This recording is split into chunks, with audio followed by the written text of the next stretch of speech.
presidente de la Federación de Colegios de Contadores Públicos de Venezuela. Nuestra imponente sede virtual te recibe para darle paso al lobby. Este es tu punto de entrada a todos los servicios que te ofrece el Centro de Convenciones. Aquí podrás encontrar un área con información general, listado de eventos, listado de expositores.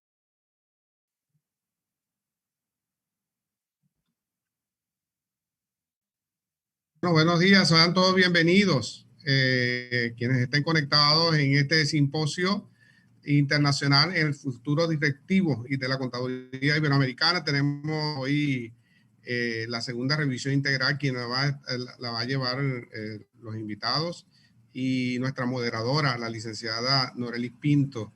Bienvenida, y nuestra colega, nuestra secretaria de Relaciones Internacionales, María Marín. Al doctor Jorge, a Leonardo, a Daniel, bienvenido, de verdad. Mil gracias por estar conectados con nosotros y ofrecernos este tiempo valioso.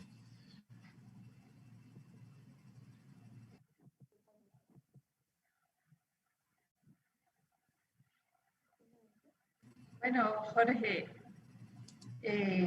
gracias al comité organizador de este simposio internacional por darme en lo particular la oportunidad una vez más de compartir escenario con estos grandes amigos con quien desde hace muchos años estamos con mucho compartir técnico gremial, y que hoy para mí es un honor moderar con ellos este tema de la segunda revisión, donde el GLENIF ha estado muy atento al seguimiento de esta norma.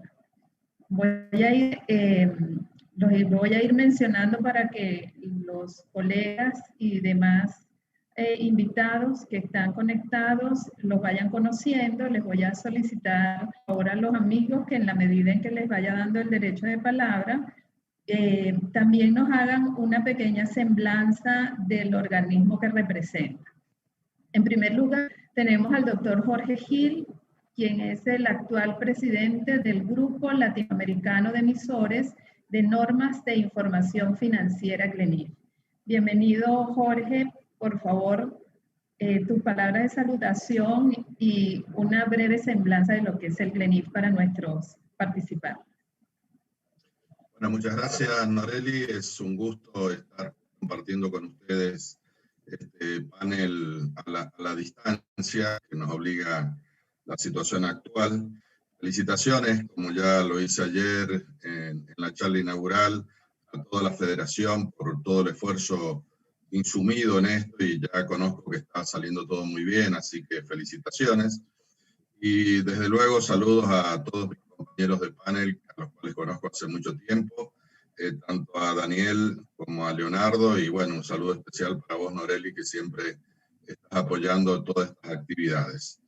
Por mi parte, estoy representando también con Leonardo a GLENIF, el Grupo Latinoamericano de Emisores de Normas de Información Financiera, que funciona a nivel latinoamericano y que tiene como objetivo hacer una interacción muy estrecha con el IASBI y sobre todo dar respuesta a todas las inquietudes que el IASBI nos hace llegar a la región. Así que bueno, representamos a ese organismo y los invitamos a todos a acercarse también para dar sus opiniones. Muchas gracias. Enseguida, el amigo y colega Daniel Sarmiento. Daniel Sarmiento, además de ser exdirector del GLENIF, actualmente es integrante del SMEI, que es el grupo de implementación de las pymes que el IASBI creó, como veremos más adelante, para apoyar lo que es la implementación de las NIF, de la NIF para las pymes en especial. Daniel, adelante con tu palabra de salutación. Muy buenos días a todos mis colegas. Gracias, mi querida Noreli, a quien estimo mucho, y a mis demás amigos que conozco, como dice Jorge, hace años, ya hartos años, ya más o menos, vamos para una década de conocernos, y más de una década tal vez, cuando miembros también del Colegio de Carabobo, colegas que quiero mucho en Venezuela. El SMEI, que es un grupo, como decía Noreli, de apoyo al IASBI, que está conformado por representantes de los 5 continentes. Actualmente son 29 representantes, donde tenemos incluso un colega venezolano y también hay de algunos otros países de América Latina. El grupo lo que participa activamente es en el proceso de revisión integral de las pymes que estamos justamente tratando en el día de hoy. Espero que este evento sea de utilidad para todos nuestros colegas venezolanos. Gracias, Daniel. Y nuestro tercer panelista invitado es el doctor Leonardo Barón. Leonardo es consejero en el Consejo Técnico de la Contaduría Pública de Colombia y actualmente es director del GLENIF por ese organismo. Leonardo, tus palabras de salutación y una semblanza de lo que es el Consejo Técnico. Muchas gracias a todos por su invitación. Extiendo un saludo a un pueblo hermano, pueblo que casi uno diría que somos el mismo país, si históricamente uno se remontara a ello. Quiero decirles que para mí es un placer estar acá y el Consejo Técnico es un normalizador en Colombia que se encarga de recomendarle al gobierno cuáles son las normas contables, las normas de aseguramiento que deben aplicar en el país. Gracias. Bien, entremos entonces en materia y para ello vamos a comenzar a hacer una pequeña historia de lo que es la NIF para las pymes. La NIF para las pymes surge de un trabajo de aproximadamente 10 años que hizo el IASBI y en el año 2009 surge su primera versión y como comentábamos recién, el IASBI ha emitido o ha generado una cantidad de apoyo en la implementación de esta norma. Uno es el SMAKE, ya Daniel nos hizo una semblanza en relación con el grupo.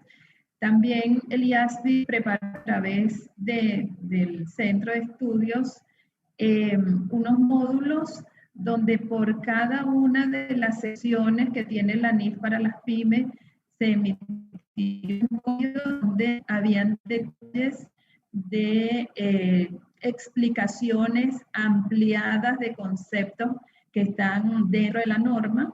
Además, están ejemplos y unos ejercicios de práctica.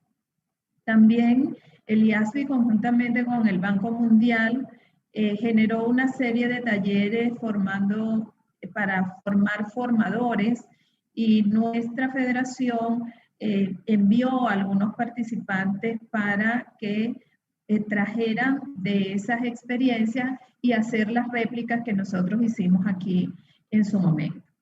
Finalmente, en torno a esta norma también se emitió una guía para que las microentidades aplicaran la NIF para las pymes.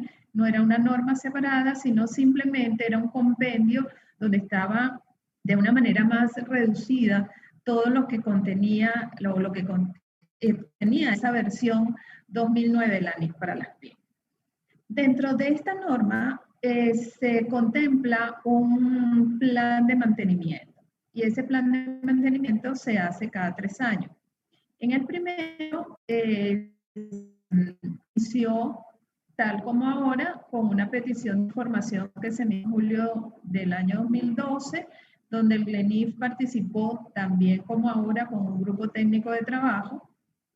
Y eso, al analizar el IASBI y las respuestas, dio paso a un documento de discusión emitido en octubre de 2013, donde también se somete a consulta pública. El GLENIF vuelve a formar un grupo técnico de trabajo. GLENIF conforma grupos técnicos de trabajo por cada documento que el IASBI somete a consulta pública, y eso finalmente le dio paso a lo que fue o lo que es la norma vigente emitida en mayo del año 2015 con vigencia en el año 2017. Hoy nos ocupa el primer paso de la segunda revisión, como lo decía Jorge Gómez al inicio, de esta norma.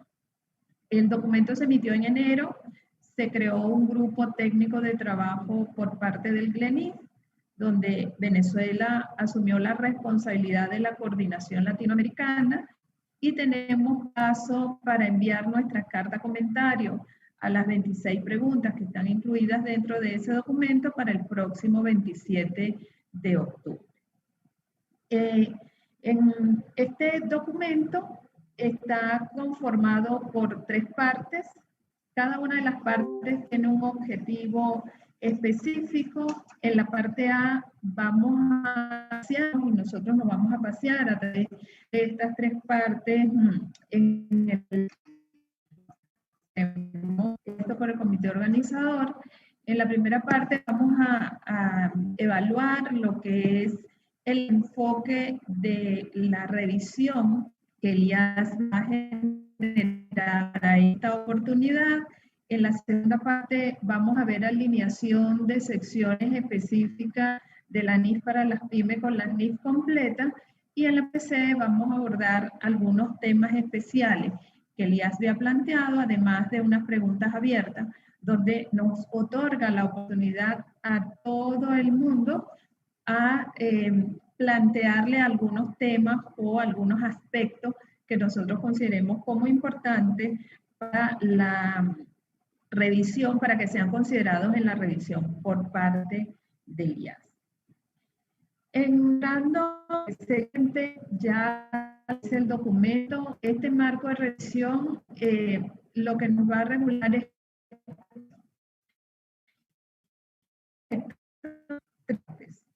el enfoque, el grado de alineación y la oportunidad de alineación.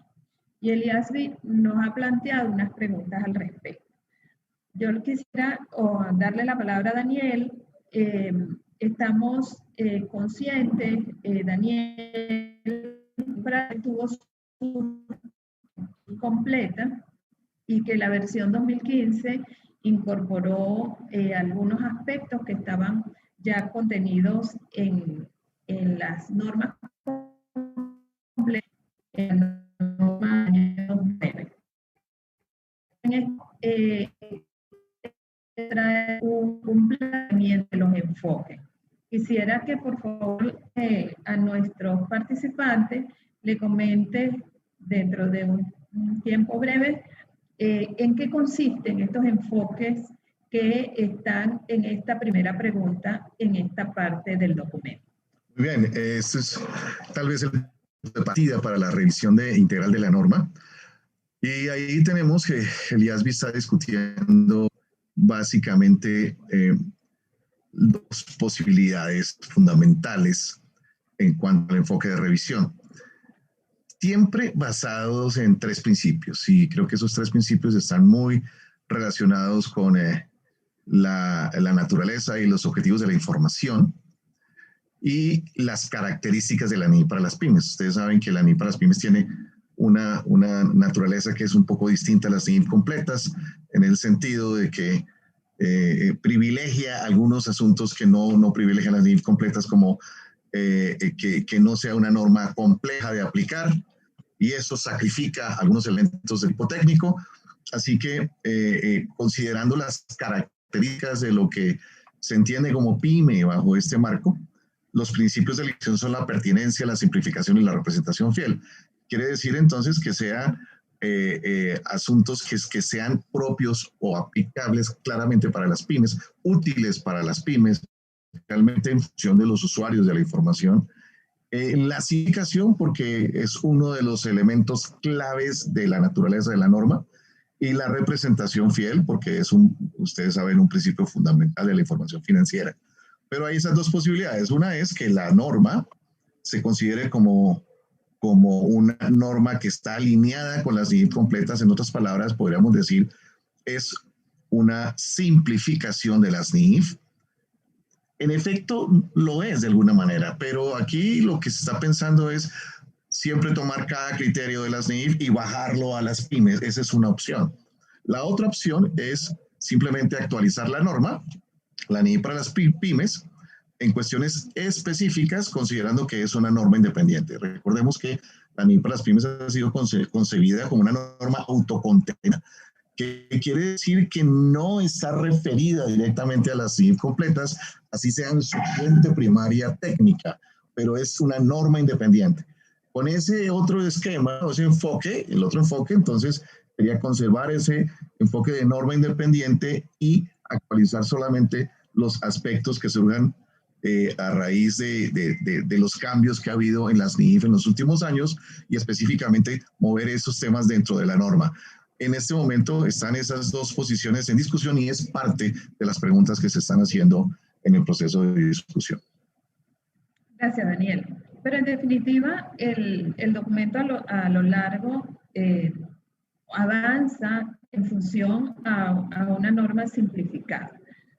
El segundo aspecto que está aquí es el grado de alineación. Y consono con eso, Leonardo, ¿qué nos podrías comentar sobre cuáles son esas opciones que nos está planteando el documento en relación con el grado de alineación? Gracias. Básicamente podemos decir que cuando pensamos en alinear, debemos decir hasta dónde alineo o hasta qué grado de alineamiento debe tener la NIF para las pymes con las NIF completas.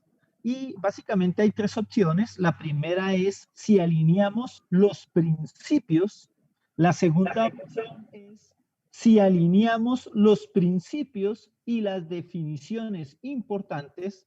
Y una tercera opción es alinear los principios, las definiciones importantes y la redacción precisa de requerimientos.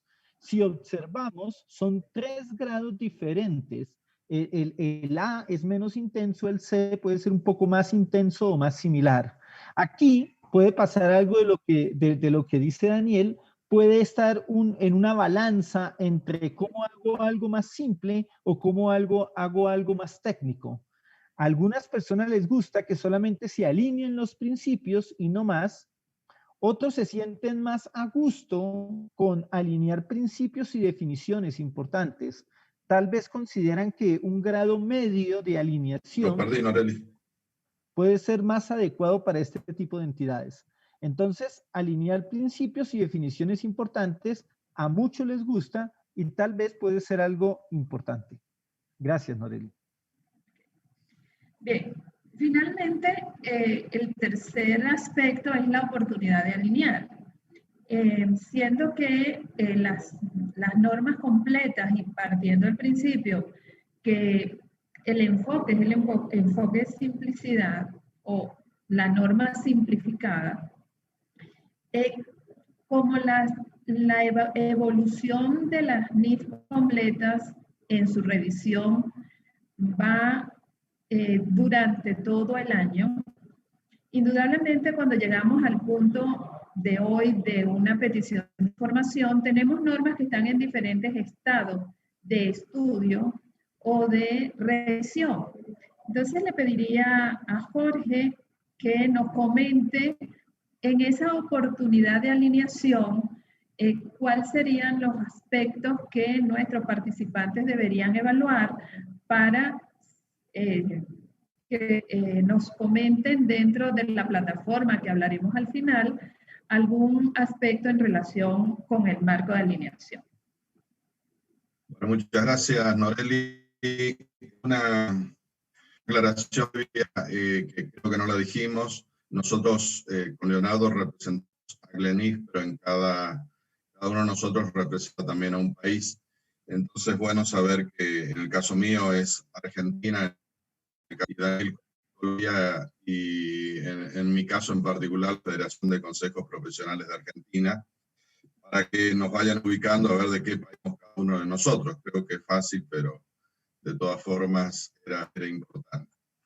Respecto de tu pregunta, alinear la pregunta, yo querría hacer una breve mención previa, porque esto está totalmente alineado, valga la redundancia, con lo que dijo Daniel y lo que dijo también Leonardo. Y es en definitiva, hasta cuándo queremos que se parezca la NIF PYME a la NIF completa o full. Y en este sentido, las diferencias, creo que vos las planteaste muy bien, de qué manera se va a hacer a nivel conceptual la alineación, a qué nivel de grado de profundidad se va a realizar y además la oportunidad. Y en este sentido, cuando hablamos de oportunidad, ustedes imaginen dos normas, donde una con ciertos principios y ciertas definiciones, la otra con otros, y cuando empezamos a trabajar comparándolas, decimos, bueno, queremos que estén alineadas, sería la expresión, o armonizadas, podría ser en alguna expresión un poco más amplia. Y bueno, ¿cuáles son los problemas? Los problemas son el contenido, por un lado, el grado de detalle de ese contenido, pero también a qué momento vamos a hacer esa coordinación entre las dos normas. Y en este sentido, el momento puede ser que diga, bueno, a partir de hoy las dos normas están alineadas. O podríamos decir, no, la norma A, que es la primera que va a estar alineada con la B, pero de la A, que es la NIF, vamos a tomar lo que ha ocurrido hace 2 años, hasta ese momento y nada más. Entonces, cuando hay una diferencia en el tiempo, en cuanto al momento al cual se refiere la alineación que estamos planteando, hay una diferencia de norma, porque en definitiva, cuando yo aplico la norma, aplico lo que está vigente en ese momento. Si yo pongo 2 años en el medio, va a haber una vigencia totalmente diferente, unas normas distintas también. Pero claro, no hay mucha forma de solucionarlas más que decir qué es lo que queremos hacer. Y en este sentido, lo que planteó el IASBI en primer lugar fue solamente vamos a alinear con normas full que ya estén emitidas. Lo segundo que planteó y nos están preguntando es ¿a qué fecha emitidas? ¿A qué fecha? ¿A la fecha en que ya estén de alguna manera conocida esta postulación de reforma que estamos haciendo o a otro momento? Entonces, en este enfoque, el IASBI nos pregunta y nosotros tenemos que contestar si queremos alinearlas con las que ya están emitidas, si queremos alinearlas con las que están vigentes, o queremos alinearlas con aquellas cuya implementación se revisó a través del Post-Implementation Review. Y además también nos dice, bueno, si no le gusta ninguna de estas posibilidades, díganos alguna otra. Pero siempre ha puesto en las 3 primeras que yo mencioné la referencia a la fecha de publicación del pedido de información, este documento que estamos mencionando. En definitiva, todo se piensa respecto a la fecha de publicación del documento y nos preguntan si las emitidas, las vigentes o las que han terminado el Post-Implementation Review. Cualquiera de estas soluciones nos pone una brecha en el medio bastante extensa en el tiempo y por eso también nos piden si hay alguna otra idea en particular para hacer. Gracias, Norel. Entonces, hasta este punto tenemos que el enfoque de alineación, digamos, de mayor aceptación es una norma simplificada, donde los principios y definiciones deberían ser alineados. Y obviamente sobre una norma vigente que habría que ver si nos conviene más una norma vigente con revisión de implementación, dado que hay un tiempo distinto o un ritmo distinto de revisión de la NIF para las pymes con respecto a la NIF completa. Entonces, para nuestros participantes, en torno a esto es el objetivo de esta parte A. Es indudable que toda alineación nos va a hacer modificar lo que ya nosotros veníamos aplicando o veníamos conociendo. Cuando migramos de la versión 2009 a la 2015, las modificaciones significativas que tuvo la norma fueron en la sección 17 de propiedades, planta y equipo, donde se incorporó el modelo de reevaluación y donde el GLENIF hizo un trabajo arduo con el IASBI para lograr la incorporación de ese modelo de reevaluación. La sección 29, que trata los impuestos a las ganancias, que la sección original estaba sobre un proyecto que luego fue abandonado por el IASBI y que en esa oportunidad de la versión 2015 se alineó con respecto a la NIF 12, que es la norma completa análoga o que trata el mismo tema. Y en la sección 34, específicamente en lo que tiene que ver con actividades extractivas, también se amplió y se hizo robusta en cuanto a las disposiciones, alineándola con lo que está establecido en lo que es la NIF 6. En esta ocasión, la alineación que plantea el documento en revisión también tiene un esquema similar. Hay unas normas donde no se está planteando, unas secciones, perdón, donde no se está planteando ningún tipo de revisión, pero tenemos 9 secciones donde significativamente se han planteado consulta en relación a la alineación y a unas formas de alinear los contenidos que las normas emitidas y vigentes a la fecha de este documento se están planteando. Para nosotros abordar esta parte B, nos vamos a circunscribir, obviamente por efecto de tiempo, a estas últimas o 9 normas donde están esas revisiones significativas. Cada una de ellas está vinculada con una... Gracias, Arely. Sí, efectivamente, tal cual lo explicaste recién, uno de los principales temas uno se imagina que quería ver si uno línea o no entre dos normas de aspectos conceptuales. Y en el marco de la NISPYME esto está prácticamente desarrollado en la sección 2 y tuvo la particularidad que cuando se emitió la primera norma se tomaron los conceptos, por lo tanto el marco conceptual vigente a nivel internacional, pero del año 1989. Es decir, hacía ya bastante tiempo había desarrollado. Acá en el año 2018 es modificado ese marco conceptual después de mucho trabajo, de muchas etapas, se llegó a un acuerdo y el IASBI tiene que trabajar en general para emitir sus normas basándose en el marco conceptual y en caso que tenga diferencia, tiene que dejar de ese marco conceptual. Entonces hoy tenemos, como dijimos, sección 2, está basada en una norma antigua, no un marco conceptual antiguo, y un marco conceptual nuevo que tiene varias diferencias con respecto al marco anterior y muchas mejoras.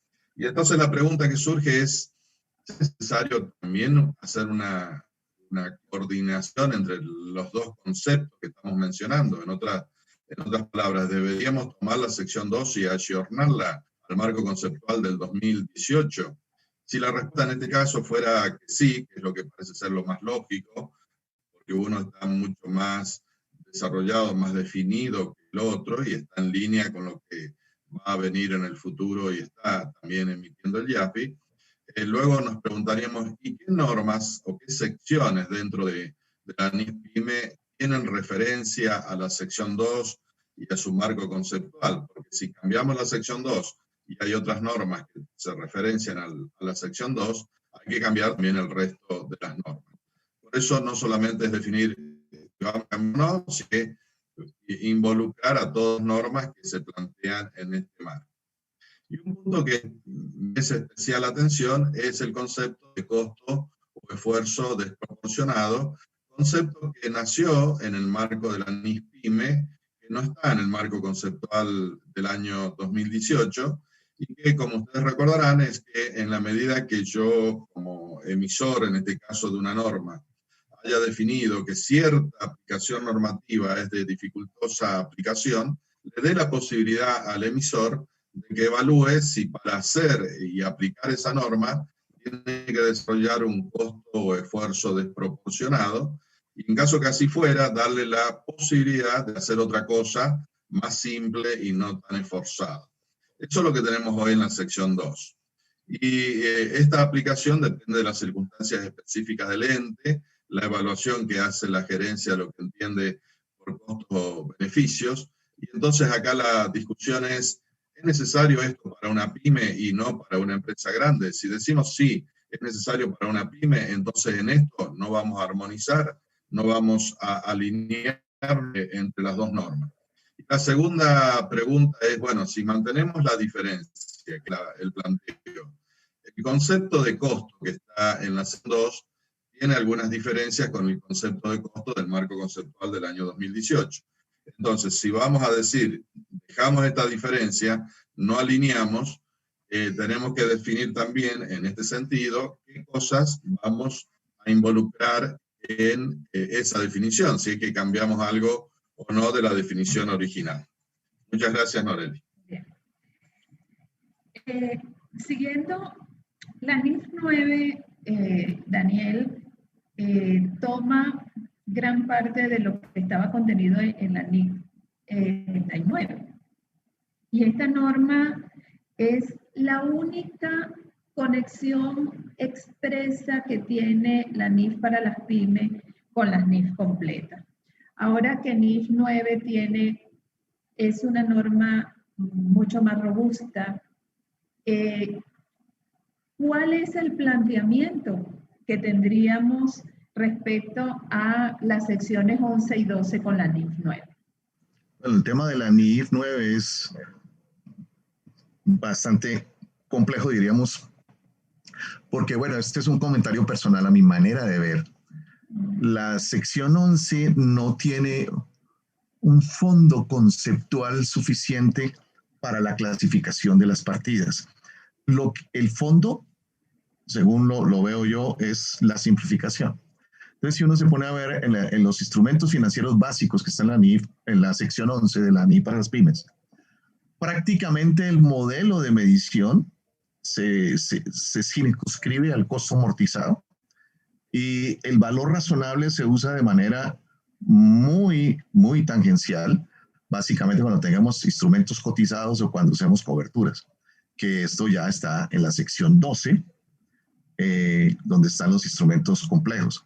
Pero lo que son los instrumentos financieros básicos, clasificación que entre otras cosas no tenemos en la NIF 9, porque ahí tenemos una clasificación de instrumentos financieros en consideración de criterios diferentes que no están en las pymes, básicamente los flujos de efectivo contractuales y el modelo de negocio de la entidad.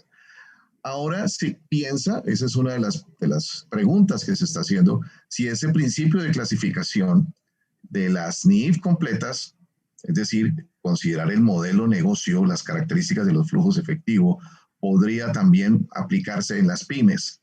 Si eso fuera así, diríamos que se ampliaría el manejo de valor razonable en las pymes, cosa que podría de pronto hacer un poco más compleja la aplicación. Otro criterio, pero por supuesto tenemos que ser claros en que si uno en este momento va a ver un instrumento financiero, el mismo instrumento que está en una pyme y que está en una entidad que aplique las NIF completas, tiene una medición diferente. O sea, pocas veces coincide, en muchos casos no coincide. Ahora, el otro tema fundamental aquí es el deterioro de los activos, que pues con la NIF 9 incluye ahora un modelo simplificado para las cuentas por cobrar comerciales.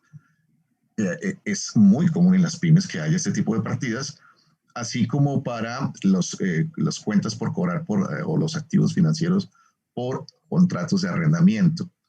Esa es la otra pregunta, si ese modelo también se aplicaría, ese modelo de deterioro para las pymes. Y otro tema que surgió fue una pregunta, ustedes saben que SMAIC se mueve a través de un sistema de preguntas y respuestas, y una pregunta que hubo el SMAIC el año pasado, tal vez, o antepasado, fue en relación con las garantías financieras. Curiosamente, las garantías financieras en una pyme resultan medidas más complejas que en una entidad que aplique las NIF completas, porque como pymes no trae sino sección 11 y 12 y no caben como un instrumento básico, entonces habría que ir a la 12. Y en la 12 habría que medirlas por valor razonable. Y resulta que las NIF completas podría ser equivalente la medición a la NIF 37, que será más sencillo que medirlo por valor razonable y aplicar un modelo. Así que esto es otro tema que se está poniendo aquí en discusión, que puede que no sea muy frecuente, es bastante infrecuente en las pymes, pero que en algunos casos puede afectar. Y la otra cosa que se está analizando es lo que tocabas al principio tú, Noreli, es el asunto de poner o continuar con la opción alterna, porque como decías tú, es el único tema en la NIF para las pymes que tiene una referencia directa a las NIF completas, es el de instrumentos financieros. Ahora se está preguntando, porque la verdad uno diría, pues esto, ¿por qué lo pone en discusión si igual lo ha hecho siempre? No es tan claro. No hay datos, digamos así, eso es lo que quiere también recoger el IASB, de qué tan intensivo ha sido el uso de esa opción. Es probable que muchas pymes ni siquiera la hayan usado, porque tener la opción de irse a la NIC 39 en su momento pues era irse a un manejo supremamente complejo de instrumentos financieros en comparación con lo simple de la NIF para las pymes, que es casi todo lleva a costo amortizado, pues que no aplique el costo amortizado, instrumentos de patrimonio, en fin, pero normalmente vaya el costo amortizado, ¿sí? Todo lo que son títulos de deuda, costo amortizado. Si le metemos ahora la opción de irse a la NIF 9, y como lo ha dicho Jorge en muchas de sus intervenciones sobre instrumentos financieros, que no es tan simple como parece ser, que no es tan sencillo de decir que es solamente dos modelos, valor razonable y costo amortizado, sino que realmente encontramos 4 o 5 modelos distintos, pues la cosa se vuelve mucho más compleja, así que me parece muy pertinente la pregunta, en el sentido de ver hasta dónde se ha utilizado esa opción alterna de irse a las NIF completas en caso de instrumentos financieros y de si realmente existe, digamos, el interés o la necesidad de las pymes de usar esa opción alterna con NIF 9. Creo que las preguntas están muy bien formuladas y en esencia pensaría uno que el asunto puede tener cambios importantes en las secciones 11 y 12. El otro tema que se me quedó por fuera es contabilidad de coberturas, ¿no? También contabilidad de coberturas está en un proceso de pregunta acá, porque ustedes saben que hubo cambios profundos en contabilidad de coberturas con la NIF 9, que pues no están tomadas en la NIF para las pymes. Creo que los temas que están preguntando son los temas gruesos y habrá que ver qué piensa el grueso de la gente, ¿no? En el GLENIF ya se fijó una posición, pero hay que ver los demás órganos regionales a ver qué piensan sobre el tema. Creo que aquí puede haber algunas sorpresas en la definición. Interesante. Algunas sorpresas interesantes en relación con NIF 9. Bien, les comento, en relación con NIF 15 es la norma análoga o que trata el mismo tema que tiene la sección 23, pero la sección 23 estaba fundamentada en la derogada NIC 11 de contratos de construcción y en la derogada NIC 18 de ingresos por actividades ordinarias. Además, la NIF 15 también derogó, obviamente, todas las interpretaciones que estaban vinculadas con estas dos normas. En NIF 15 también se hizo un cambio muy importante de enfoque. Se pasó de aquellos dos modelos que teníamos de cómo reconocer ingresos por venta de bienes o ingresos por prestaciones de servicios, además de otros dos elementos que también están contenidos hoy día en la sección 23, y se pasa a un solo modelo. Y es un modelo de 5 pasos. En primer lugar, debo establecer que estoy frente a un contrato. En segundo lugar, debo identificar cuáles son las obligaciones de desempeño que están dentro de ese contrato. En tercer lugar, debo determinar cuál es el precio de la transacción para poder abordar el cuarto paso, que es la asignación o distribución de ese precio de transacción a cada una de las obligaciones de desempeño, de forma que en la medida en que se vaya desarrollando el calendario de cumplimiento de esas obligaciones de desempeño, entonces es cuando se crea la oportunidad del reconocimiento del ingreso.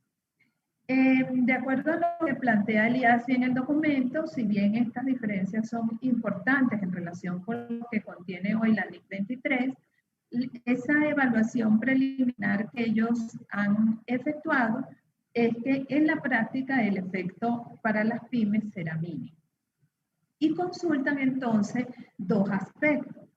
Primero, cómo alinear la sección 23 con NIF 15. Y respecto a eso, nos presenta, en primer lugar, eliminar solo aquellas diferencias relevantes. En segundo lugar, reescribir toda la sección. Y en tercer lugar, la opción de no alinearla, sino continuar con lo que la derogada NIC 18 y NIC 11 nos planteaban para el tratamiento del rubro de ingreso.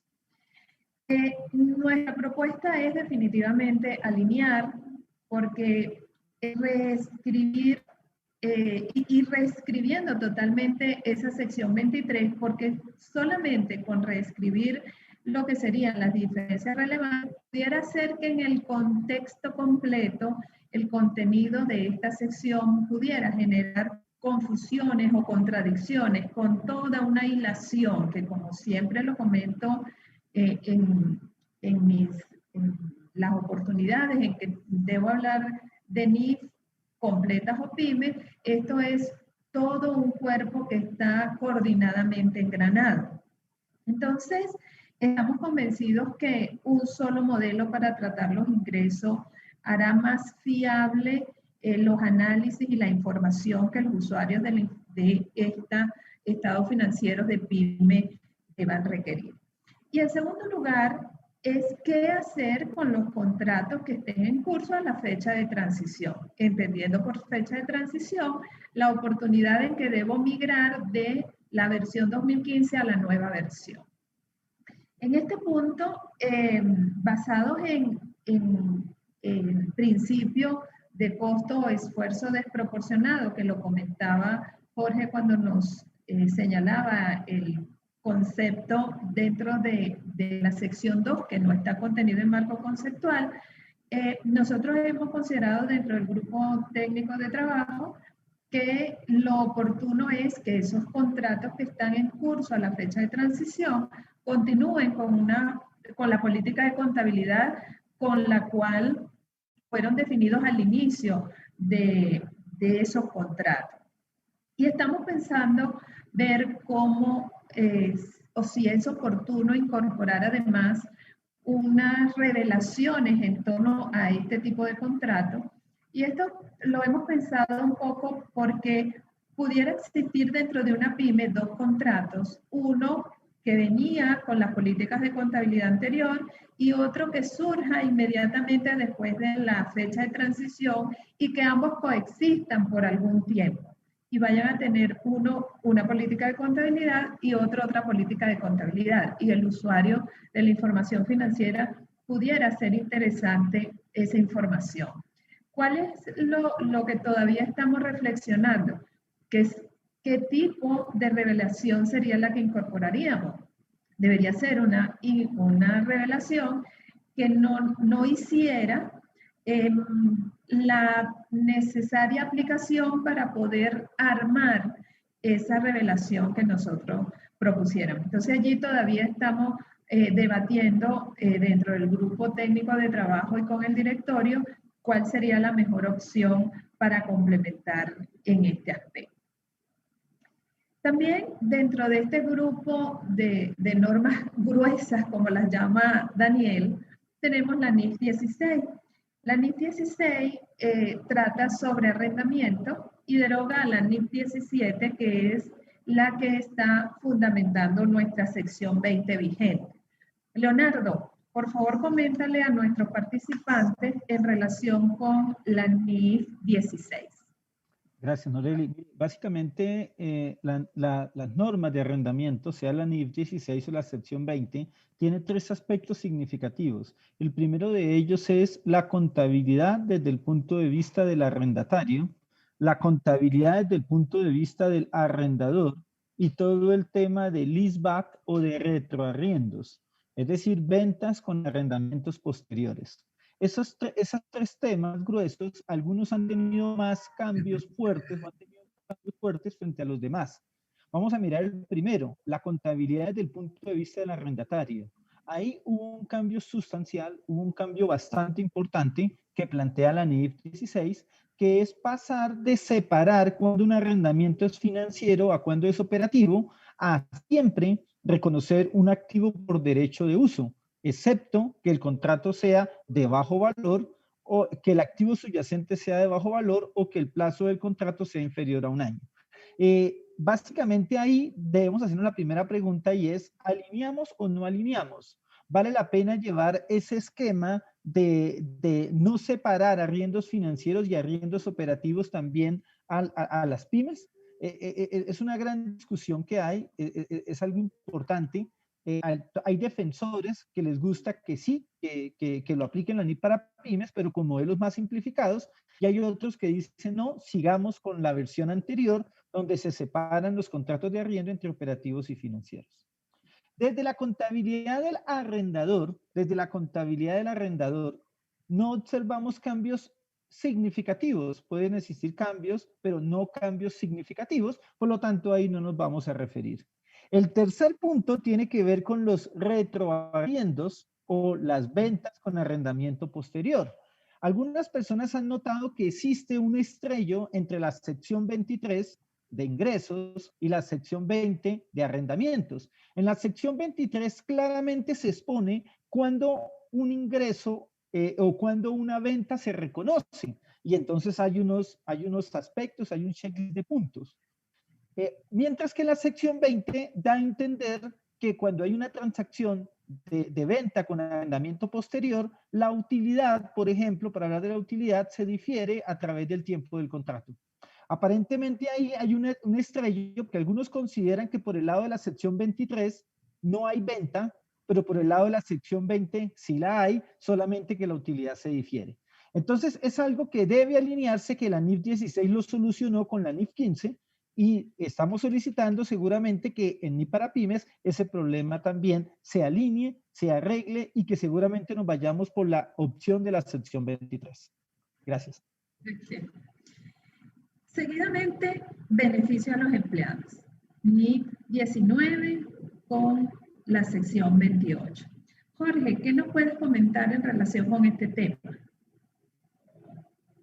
Bueno, muchas gracias, Noreli. Efectivamente, esta norma en pymes pega mucho en alguna parte de la norma, pero el tema más crucial que toca, que son los pagos por beneficios definidos posteriores al retiro, en muchas pymes uno no encuentra esa casuística, entonces muchos no han tenido en cuenta esta particularidad. Pero en síntesis, de los 4 aspectos que toca la NIC 19, que son los beneficios a corto plazo, los de largo plazo, los beneficios por terminación de la relación laboral y los beneficios posteriores al retiro, el IASBI se pregunta si es necesario armonizar esta sección 28 con la NIC 19, pero la NIC 19 que fue modificada en el año 2011. En ese momento se hizo una revisión integral de esta norma y se generaron varios cambios.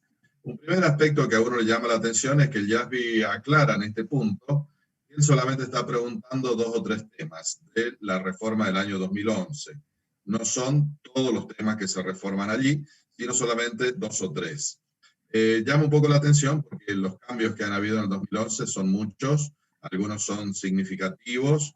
El hecho de aplicar una norma antes o después generó impactos en los distintos estados financieros que presentábamos. Pero bueno, esa fue su primera definición, lo que no implica que uno no pudiera dar alguna opinión sobre los cambios del 2011, sobre los cuales el IASBI no está preguntando. Ahora, ¿sobre qué pregunta?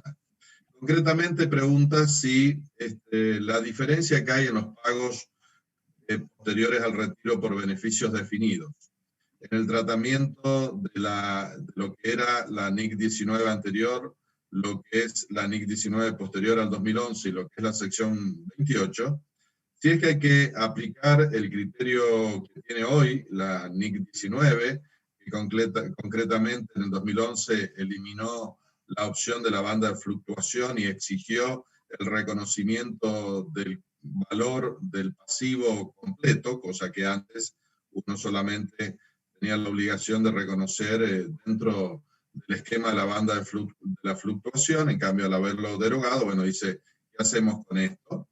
Pero dentro de la consulta que el IASBI plantea, no plantea si es que hay que volver al esquema anterior donde estaba la banda de fluctuación o hay que aplicar el esquema que está ya en la 2011, que es la de tomar sin diferimiento todo el impacto de los cambios que se producen en el pasivo por beneficios definidos.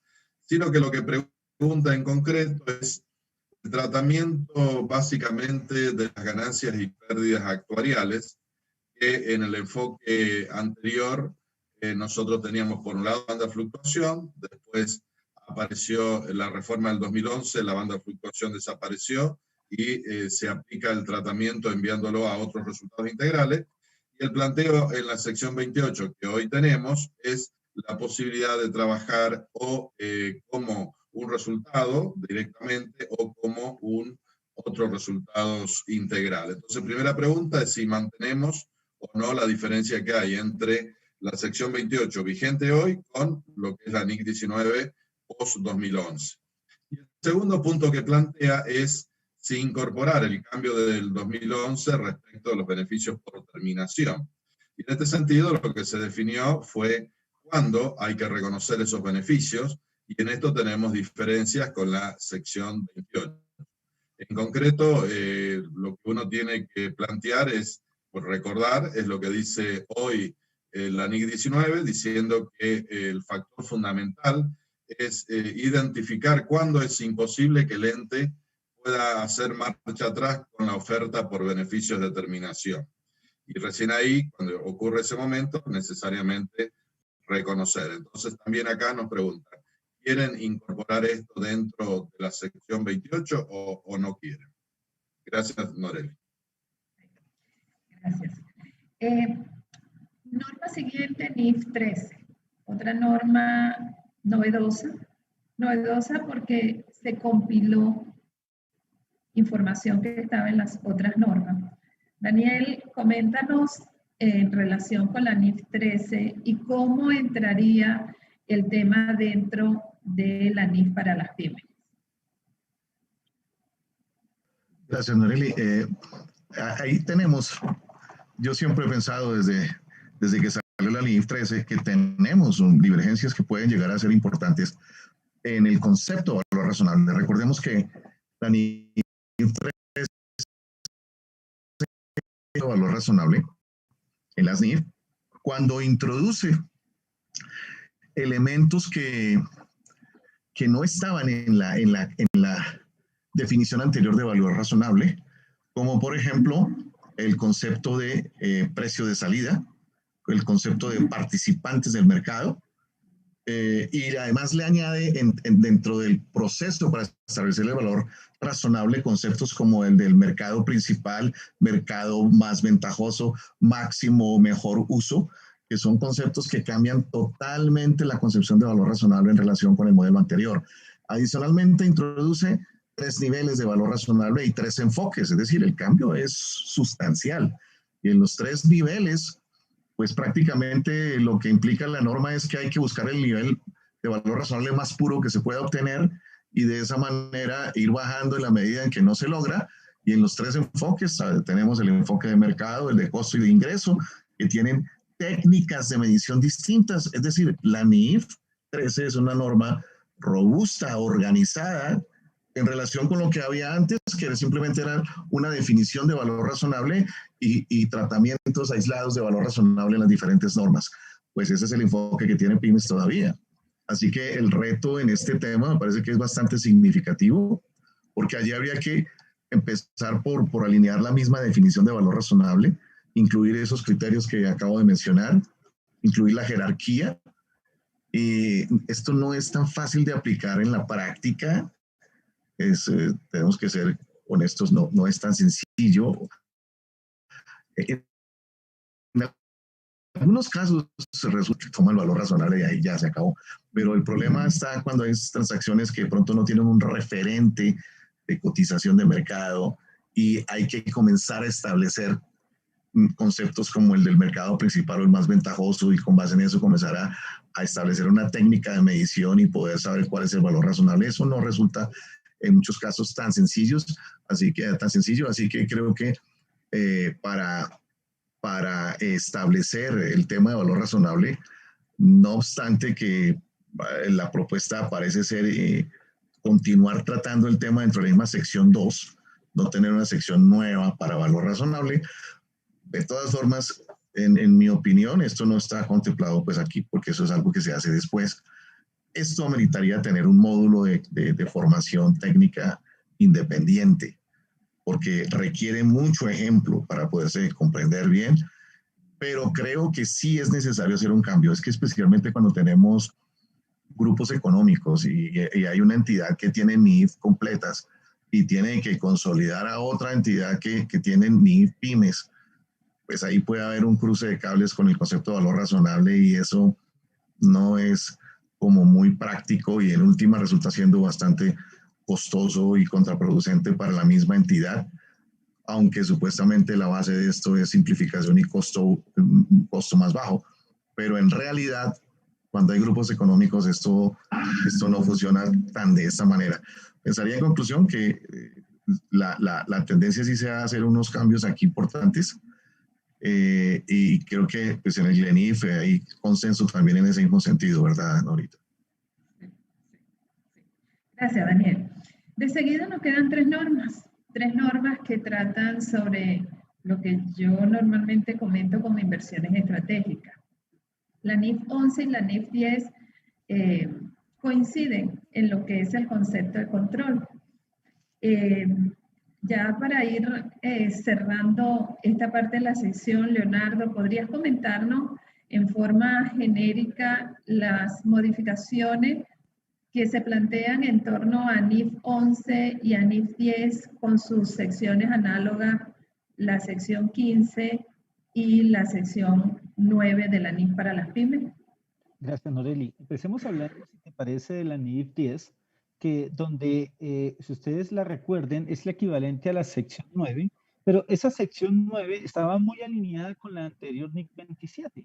Recuerden que la NIC 27 posteriormente se modifica y se separa en dos. Se queda la NIC 27, pero con estados financieros separados. Llega la NIF 10 con el tema de consolidación. Una norma más robusta, seguramente, que la anterior NIC 27. Ahí uno de los primeros líos, si se puede llamar líos, es que sale la definición de control.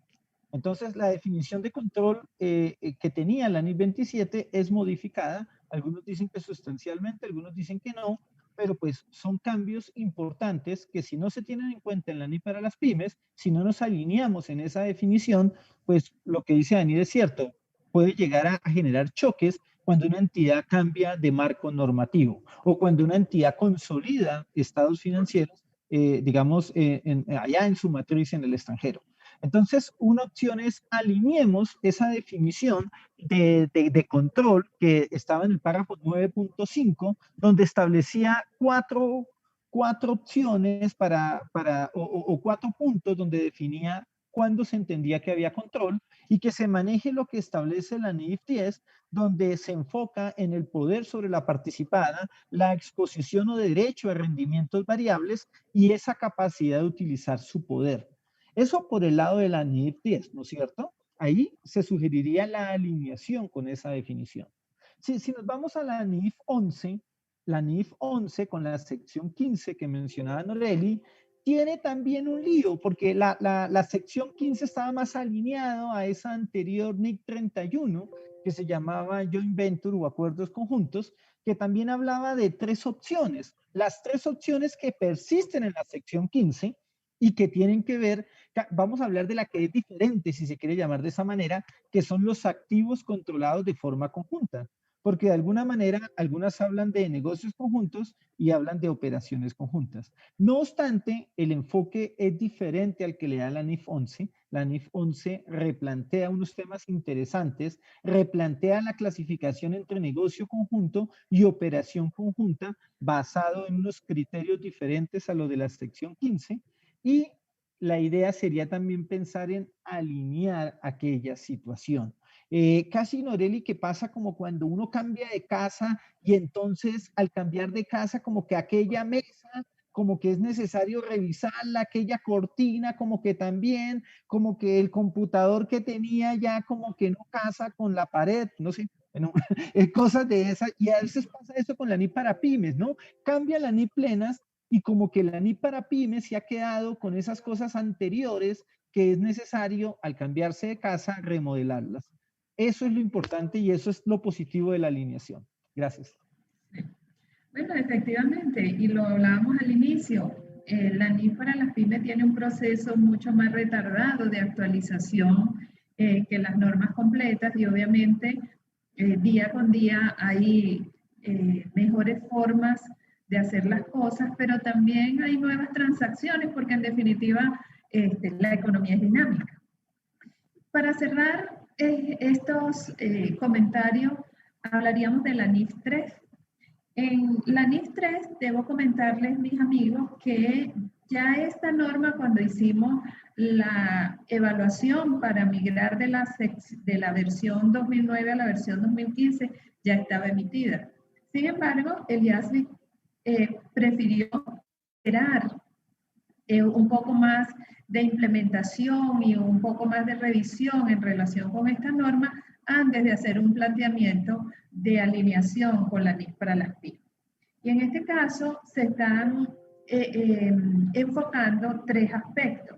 En primer lugar, incorporar definiciones o disposiciones, respecto a lo que es la adquisición escalonada. ¿Qué es eso?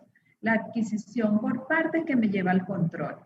Tengo participación en una entidad donde no tengo control, hice una transacción en el pasado y hoy día genero una nueva transacción de adquisición, obviamente, de instrumentos de patrimonio que me otorgan control, y en ese instante, al adquirir el control, debo hacer una remedición completa de toda la inversión, como si fuese un todo, y no como si fuesen inversiones separadas. En segundo lugar, está planteando el reconocimiento de lo que son los costos relacionados con la adquisición, que sean reconocidas directamente en resultados. Hoy día, en el párrafo 1911b de la NIF para las pymes 2015, estos importes o estas erogaciones se suman a los efectos de hacer la distribución de cuando vamos a determinar o a reconocer y medir los activos, los pasivos y los pasivos contingentes que se generan producto del control y que debo entonces aplicar el método de la adquisición. Y en tercer lugar, la alineación de la definición de negocio. Lo que hemos evaluado es que indudablemente ese concepto está mejorado. Son aspectos que ya estaban conocidos por los dentro de lo que es la NIF para las pymes, pero tiene un enfoque distinto. El enfoque del concepto que tiene la NIF para las pymes era la generación de ganancias. El enfoque que ahora tiene esta definición de negocio es que esos activos deben proporcionar bienes y servicios a los clientes. ¿Qué plantea el GTT como adicional? El GTT plantea que debería incorporarse un árbol de decisión de manera de facilitar ese análisis de si estamos o no en presencia de un negocio. Grosso modo, esto es lo que contemplan cada una de las 9 normas que van a tener aspectos de cambios sustanciales propuestos en este documento de consulta. Y para cerrar, le pediría a Jorge que nos hiciera un comentario final de todo lo que pudiéramos adicionar a lo que contempla esta parte B, que hay otros aspectos que nosotros no hemos mencionado de manera precisa en este evento de hoy. Sí, muchas gracias. La exposición es adecuado poderles explicar a quienes escuchan cuál es la interacción entre lo que uno contestó en la parte A y lo que está de alguna manera por contestar en la parte B. Y en este sentido el IASB lo plantea diciendo que si yo en la parte A he respondido a favor o con algunas limitaciones o con algunas diferencias respecto de la alineación entre las dos normas, esta parte B es el momento adecuado para explicar con más detalle y poner mayor énfasis de por qué yo tengo esa posición. Entonces, en este sentido, hace el IASB una introducción que creo que es muy oportuna, justamente llamándonos la atención y diciendo, bueno, mire, si usted no está de acuerdo con todo el concepto general de alineación, o no está de acuerdo con algún aspecto de la forma de alinear y propone otro, aproveche la parte B para explicar detalladamente qué es lo que lo lleva a pensar en esa respuesta que dio en la parte A. En definitiva, la parte B va a tener una fuerte influencia de cómo uno contestó la parte A y tiene que ayudar a ratificar la postura de cada uno, de los que exponen, de lo que opinan sobre este punto. ¿Y qué es lo que uno puede sacar de lo que ha propuesto el IASBI en estas varias situaciones que hemos escuchado? Creo que lo primero que tenemos que identificar y destacar es que son todos temas importantes, pero algunos son más fuertes para las pymes que otros, y en eso creo que hay que poner mucho énfasis. Por ejemplo, en el análisis del marco conceptual que me tocó poner a mí, hay que definir muy bien si es que uno quiere aceptar diferencias entre las dos normas basado en el costo o esfuerzo desproporcionado, o por el contrario, uno considera que no. Y eso va a llevar a que, según cuál fuera nuestra respuesta y lo que acepte el IASBI, a que tengamos dos normas distintas en su aplicación. También hay muchas modificaciones que tienen que ver con grupos económicos, sobre las cuales hay que trabajar con mucho detalle, y también modificaciones que tienen que ver con los instrumentos financieros, donde el enfoque, como explicaba Daniel, de la NIF número 9 es totalmente diferente al enfoque que tenemos en la sección 11 y 12, y va a provocar un impacto importante en todo lo que son la aplicación de estas normas en las pymes. No dejar de lado también el cambio propuesto para armonizar en la parte de arrendamientos, y en este sentido yo agregaría solo que es importante, y esto lo hemos discutido muchas veces con el IASBI en reuniones o incluso con los trustees, cuando logró Glenif que cambiara la visión que tenían de solamente tomar el modelo de costo para propiedad, plantilla y equipo, y es que la solución que demos en la NIF para las pymes no tiene que poner digamos, en una posición minoritaria, una posición de desbalanceo a una pyme respecto a una empresa grande. Entonces, en la parte de arrendamiento, si la pyme tiene que aplicar la NIC 17, tendrá menos activos que reconocer. En cambio, si aplica la NIF 16, tendrá que reconocer los derechos de uso. Entonces, en eso también pensarlo para dar nuestra respuesta. Gracias, Noreli. Pasemos entonces a la parte C, última parte que contiene este documento. Aquí se plantean otros temas ya no vinculados directamente con las secciones que tradicionalmente trae la NIF para las pymes. En primer lugar, las actividades reguladas. Daniel, ¿podrías comentarnos algo en relación con ellas? Bien, este es un tema que consideraríamos que no es significativo.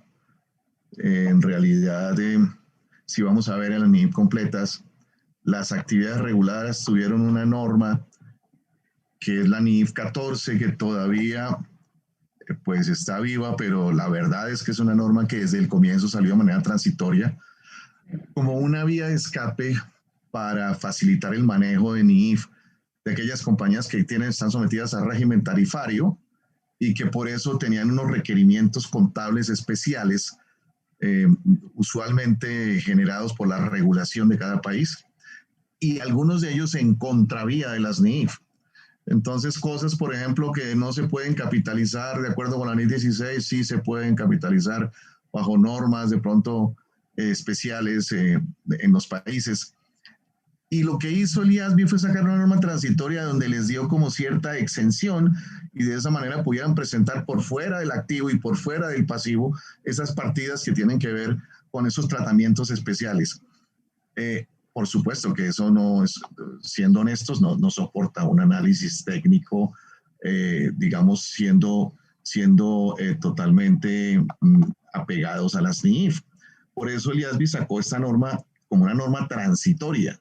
Y el tema de tarifas, el tema tarifario, es un punto de la agenda del IASBI que ha venido discutiendo en los últimos años, pero el asunto se ha alargado. Ya tenemos esa NIF debe de unos 6 años ya de antigüedad y sigue todavía esa NIF ahí. Así que consideraríamos que pues definitivamente este tema lo excluyó en principio y me parece que no, pues si no tiene sentido incluir un tema que claramente no va a continuar y que va a tener una regulación totalmente diferente. Así que por eso no debería estar, y en efecto no está en las partes anteriores. Está en la parte C como aquellos temas que per se están excluyendo, pero igual el IASBI pregunta, oiga, ¿cree que de pronto se debería incluir? Creo que está correcto no tenerlo en cuenta. Gracias, Daniel. Leonardo, tenemos otro tema novedosísimo, muy controversial, de mucha actualidad, y quizás con este tema de la pandemia, no sé si esto se va a potenciar o no, pero las criptomonedas, criptoactivos llamados en otras jurisdicciones, reguladas en algunas jurisdicciones sí, en otras no, con un primer planteamiento del IASBI. ¿Qué nos tiene la NIF para las pymes en relación con las criptomonedas? Bueno, gracias, Noreli. Yo creo que este tema es tan espinoso que desde el nombre empieza a tener líos, ¿no? Algunas personas ni siquiera les gusta que le digan criptomonedas porque dicen, no le puede llamar criptomonedas porque no es una moneda, no es algo que es aceptado en el país. Entonces ahí empieza el tema. Por eso algunos le llaman criptoactivos, como tú lo decías, o otros lo llaman activos virtuales. Lo cierto es que pueda que en el corto plazo no lo veamos tan claro que las criptomonedas vayan a tener una masificación o que vayan a ser importantes, pero si algo es claro es que el futuro no está escrito, que el futuro puede tomar para cualquier lado. Hoy no tenemos mucha experiencia respecto de las empresas que manejan criptomonedas. Muchas personas la utilizan para también temas de evasión un poco. No necesariamente para reflejar su situación financiera, sino para otros fines. Obviamente no tiene nada que ver con la NIF para las pymes, pero lo que les quiero decir es que seguramente en un futuro las criptomonedas pueden llegar a tener una importancia, seguramente más de las que tienen hoy. Algunos organismos internacionales las están tomando en serio, y creería que si bien es cierto para esta etapa puede ser muy temprano tener alguna experiencia y recomendar algo al IASBI, sí va a ser necesario que exista al menos un plan de trabajo para poder monitorear qué va a pasar con este tipo de activos, que no sabemos si mañana un país las puede incorporar. Imagínense que mañana el Banco de Pagos Internacionales le dé instrucciones a los bancos centrales para que piensen en generar criptoactivos. Obviamente desde el punto de vista legal, desde el punto de vista dentro de la regulación, pero no sabemos qué pueda pasar. Por ahora, hasta ahora lo que hemos observado es que no hay mucha experiencia. Creemos que no es relevante en este momento que existe una norma para las criptomonedas, pero pues seguramente esta percepción podría cambiar, ¿no? Puede cambiar en cualquier momento. Gracias, María. Bien, y para cerrar esta parte C, Jorge, ¿qué agregar, qué quitar, qué modificar, qué más solicitarle al IASBI en torno a la modificación o la evaluación en la NIF para las pymes? Sí, muchas gracias, Noreli.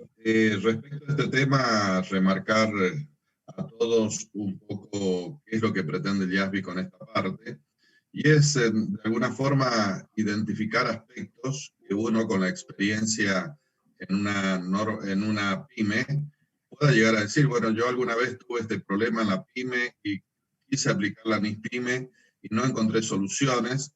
Me fui a la preparación de una política contable siguiendo la misma NIS-PYME y tampoco encontré la forma, de hacer el ajuste pertinente como para encontrar una política contable. Entonces, ¿qué es lo que nos está pidiendo el IASBI? En definitiva, es identificar esos temas que allí uno puede haber encontrado en la práctica y que no pudo solucionarlo ni siquiera con la posibilidad que da la NIS-PYME de construir una política contable basado en otro tipo de argumentos o normativas. Y el otro punto que yo quería remarcar, que también es importante que ustedes den su opinión, y que tiene que ver con la aplicación de la NIC 19, ustedes recordarán que en el enfoque de la sección 28, cuando tenemos un beneficio posterior al retiro, se plantea la posibilidad de trabajar por las unidades de crédito proyectada, que es el enfoque de la NIC 19, o aplicar algunos métodos simplificados, y dentro de esos métodos simplificados da algunas posibilidades para simplificar. Bueno, de todo eso que en algún momento el IASBI planteó como una manera de aplicar mejor o más fácilmente la NISPYME a los beneficios posteriores al retiro, el IASBI quiere saber si realmente uno tiene experiencia en esta aplicación y qué tipo de dificultad tuvo para ponerla en práctica. Entonces, ¿qué cosas deberíamos nosotros preocuparnos ahora? Dar respuesta a este punto de los beneficios posteriores al retiro, si es que uno tiene experiencia, e identificar cosas novedosas que haya tenido en la práctica y que no ha podido aplicar la norma NISPYME, ni siquiera, como dijimos, construyendo una política contable a partir de la sección 2, etcétera, etcétera. Gracias, Noreli. En las preguntas abiertas, pues, insistiremos en la capitalización de costos por préstamo, la evaluación de hiperinflación, y habrán una serie de temas que el GTT ha venido estudiando a los efectos de seguir insistiendo a ver si en esta oportunidad logramos una mejor alineación de NIF completa con NIF para las pymes. Un tema reciente que es el caso de NIF 41, cuando se incorporó lo que es un tratamiento especial para las plantas productoras, también se ha planteado una extensión de un tratamiento o la posibilidad de una extensión de un tratamiento para lo que son los animales reproductores. LENIF ha creado grupos técnicos de investigación, tanto en el tema de hiperinflación como específicamente en el tema de animales reproductores que están ya, uno en proceso de culminación, otro ya culminado, y se han entregado las conclusiones a las que se ha llegado al IAS. Con esto, que a los estimados participantes culmina lo que es el contenido de las 3 partes que tiene el documento que tenemos en estudio. Como ya ustedes conocen, la Federación de Colegios de Contadores Públicos de Venezuela creó una plataforma virtual que permite la participación para dar respuesta a cada una de las preguntas que contiene el documento. Aún estamos en los debates finales, aún es oportuno su participación, su comentario, muy especialmente en las preguntas abiertas de qué otros aspectos consideran ustedes que deben incorporarse o que debemos empezar a llamar la atención. Recordemos que esta es la primera fase, que una vez que el IASBI recoja todas las respuestas que reciba, las analiza, va a preparar un documento de discusión que también será sometido a consulta pública, y recogidas esos comentarios, entonces es cuando se reestructurará la futura versión de la NIF para las pymes. En pantalla tienen cada uno de los pasos que deben dar. La plataforma es muy amigable. Con ella nosotros tenemos acceso a poder obtener la colaboración que ustedes en esta materia técnica que nos interesa a todos puedan dar. Finalmente, en nombre de la Federación de Colegios de Contadores Públicos de Venezuela, le doy las gracias a mis amigos Jorge Gil, Daniel Sarmiento y Leonardo Barón, y les concedo unos minutos finales para que den sus palabras de despedida. Y vamos a hacerlo en orden inverso a cómo entramos. Entonces, Leonardo, por favor, haz uso de tu derecho de palabra para la despedida. Muchas gracias, y es un placer estar aquí con ustedes. Es un gusto, la verdad, compartir con personas que admiro, como Daniel Sarmiento, una persona que sabe bastante del tema de NIF, Jorge Gil, una persona que sabe bastante también, y una mujer valiente que representa a las contadoras públicas en temas de conocimiento de NIF como es Noreli. Los felicito, gracias por haberme invitado y que Dios los bendiga siempre. Gracias. Daniel, tu oportunidad. Gracias, Noreli. Gracias por la invitación, Noreli, y también gracias a mis compañeros que son evidentemente muy conocedores del tema y muy estudiosos. Yo creo, digamos, como mensaje final que la NIF para las pymes todavía tiene mucho camino por recorrer. Creo que todavía le falta mucha penetración. Si vamos a tener en cuenta el número de países que aplican las NIF completas frente a los que aplican las NIF para las pymes, hay una gran diferencia. Es una norma, creo yo, que está más construida para el tercer mundo que para el primer mundo, porque el primer mundo tiene su propia normatividad de hace muchos años y tienen marcos robustos. Nosotros tenemos marcos más débiles. Pero a muchos países, incluso de nuestra región, que dicen aplicar la norma, realmente no la aplican. Cuando uno va a ver en la realidad, en muchos países es opcional. Algunos, si quieren aplicarla, la pueden aplicar, y si no, no hay supervisión para si se aplica o no. Así que creo que le falta mucho camino por recorrer. Y creo también que como está construida la norma, a mí me sorprende, por ejemplo, el tema de lo que es capitalización de costos de desarrollo y capitalización de costos financieros. Creo que es un tema que está frenando la aplicación plena de la norma. Conozco muchos casos en donde en algunos países se han hecho excepciones para que eso se pueda hacer, se puedan capitalizar, y entonces se apartan de la norma porque la norma no permite esa opción, y no veo que el IASB lo haya incluido. De hecho, pues yo hablé pues como miembro del SMEIC con el que está, pues que ahorita ya se está yendo, como coordinador del SMEIC, el consejero del IASB, director del SMEIC, y le preguntaba eso, ¿no? Pues, ¿por qué razón no lo incluyeron? Y él me decía que se puede poner en otras preguntas, sí, pero pues es que en otras preguntas ni siquiera el tema está tocado, y creo que estos son temas que sí afectan a las pymes. Muchas gracias a todos los colegas por su atención, y ha sido un placer compartir con ustedes. Jorge, tu oportunidad. Gracias, Noreli. Como mensaje final, desde el punto de vista técnico-político, la recomendación es una oportunidad que tenemos de opinar en un momento previo a que salga un primer borrador propuesto para un aspecto normativo. Después es mucho más difícil ir cambiando propuestas que haga el staff o el IASB como tal, sobre todo por los plazos que tenemos, pero sobre todo porque no todo el mundo puede pensar igual que como pensamos en América Latina.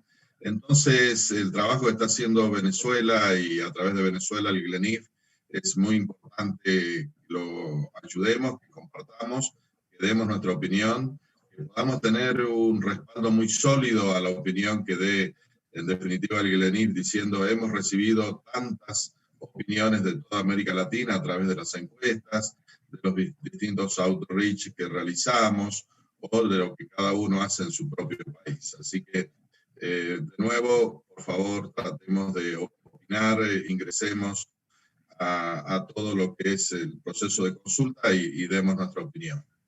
Y a mis amigos y a la organización en general, mis felicitaciones. Creo que todo este proceso de difusión es muy útil, es muy necesario, y el esfuerzo para organizar un evento de este tipo, todos conocemos lo importante que es. Así que felicitaciones y muchas gracias, Leonardo y Daniel, y unas gracias muy especiales para Noreli, que está coordinando, y a toda la directiva de la Federación Venezolana. Muchas gracias. Bueno, muchas gracias, queridos amigos, por su participación. Permita Dios que pronto podamos reencontrarnos. Y en nombre de la Federación de Colegios de Contadores Públicos de Venezuela, le reitero al GLENIF como institución y al IASB, por consecuencia, que cuentan con el gremio venezolano, que tiene un lema: queremos aportar. Muchísimas gracias y muy buenos días. Buenos días. No se nos retiren, Leonardo, Jorge y Daniel, Noreli, no se nos retiren, pero ya nosotros nos vemos dentro de un ratico. Saludos. Gracias a ustedes. O bajo demanda. Te invito a vivir esta nueva experiencia en lo que a eventos virtuales se refiere. Bienvenido.